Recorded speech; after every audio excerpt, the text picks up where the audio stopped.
হয়, আজি দক্ষিণ চানৰ মানকাছাৰ জিলাৰ মানকাছাৰ সমষ্টিৰ যি পূৰ্বাঞ্চল আছে, পূৰ্বাঞ্চলৰ একমাত্ৰ ৰাস্তা টানগাঁও টু ৱাইডুবা, যিখন ৰাস্তাৰ কাম প্ৰায় 6 মাহ আগত সুবন কুমাৰ সাহা নামৰ কণ্ট্ৰাক্টৰ এজনে 44 লাখ টকীয়াৰ কাম কৰিছে।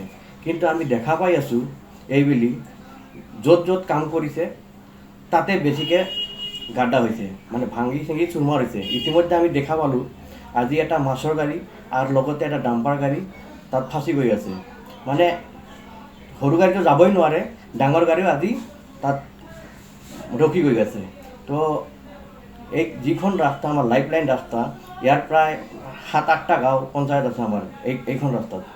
তো আমি বিভাগীয় কৰ্তৃপক্ষক কওঁ যে যোনজন ঠিকাদাৰে কামখন কৰিলে তাত তদন্ত কৰিব লাগে আৰু ৰাস্তাটো আমাৰ অতি সোনকালে মেৰামতি কৰি দিব লাগে। যিহেতু এইখন ৰাস্তাৰে আমাৰ ষ্টুডেণ্টবিলাক হাটশিঙিমাৰি যাবলগীয়া হয়, মানকাছাৰতো যাবলগীয়া হয় আৰু কালাপানীতো যাবলগীয়া হয়। যদি ৰাস্তাখন এনেকুৱা ধৰণৰ হয় তেনেহ'লে আমাৰ বহুত বিপদ হৈ যাব। তো DC মহোদয় আৰু PWD ইঞ্জিনিয়াৰ মহোদয়ক আমি অনুৰোধ কৰিম যে যেনেকৈ হওক আমাৰ ৰাস্তাটো অতি সোনকালে মেৰামতি কৰি দিব লাগে। যিকোনো খবৰৰ বাবে যোগাযোগ কৰক আমাৰ এই নম্বৰত 9181 307 221।